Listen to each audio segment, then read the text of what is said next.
Well, I think ensuring that we have a steady, predictable, and reliable level of service is essential. If we continue to see cuts or reductions in service to the campus, I think it will have a very negative impact both on our students and frankly on employers who rely on our students to come and work in their shops and in some cases factories and offices.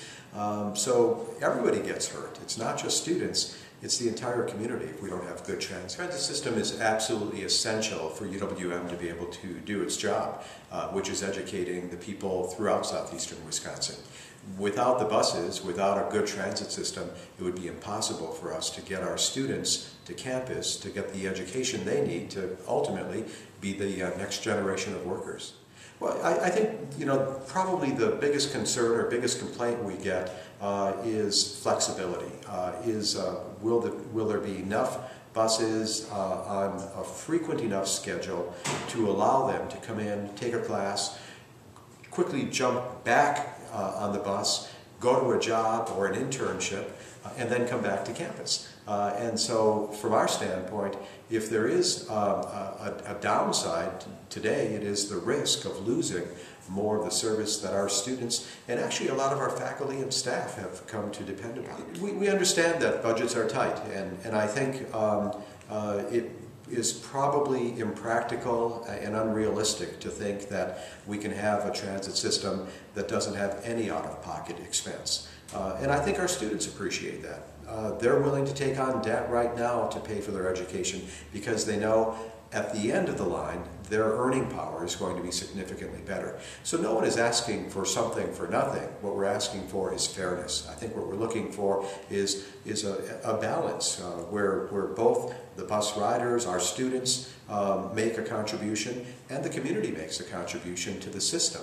And that two-legged approach, I think, is one that we can count on in terms of justifying the additional investment in new equipment that will allow us to have the kind of level of service that the community. So we know we have people coming into campus from all different areas. When they get here, one of the challenges, in addition to all the delights of being in a great urban environment, is getting around. Although we're in a lovely neighborhood, a neighborhood that really is one of the great attractions when recruiting our students, the neighborhood does not have a lot of parking.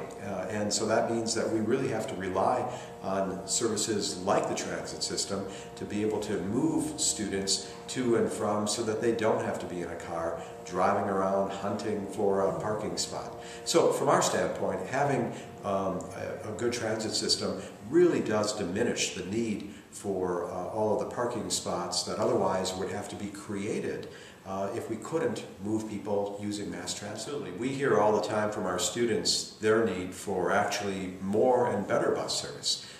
From their standpoint, being able to juggle an education with their home life and jobs, some of them working 2 and even 3 jobs, requires that they be able to be very mobile, that they can come to campus, take a class, go to a job, come back to campus, and that requires a very, very flexible and dynamic transit system. Well, I think people should look at the cost of higher education, including the cost of getting to campus, like through a transit system, as an investment.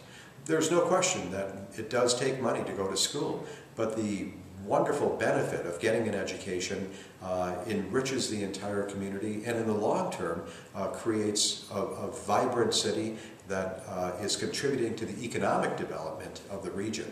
So from our standpoint, a change in mindset. Let's have people look at the cost of education and all of those associated costs, including transportation, as an investment in the community, not an expense. I can tell you that we have a significant pickup rate on our UPass. We're well in the 65–70% range of students who pick up the pass. Luljack, and I'm Vice Chancellor for University Relations here at UW Milwaukee.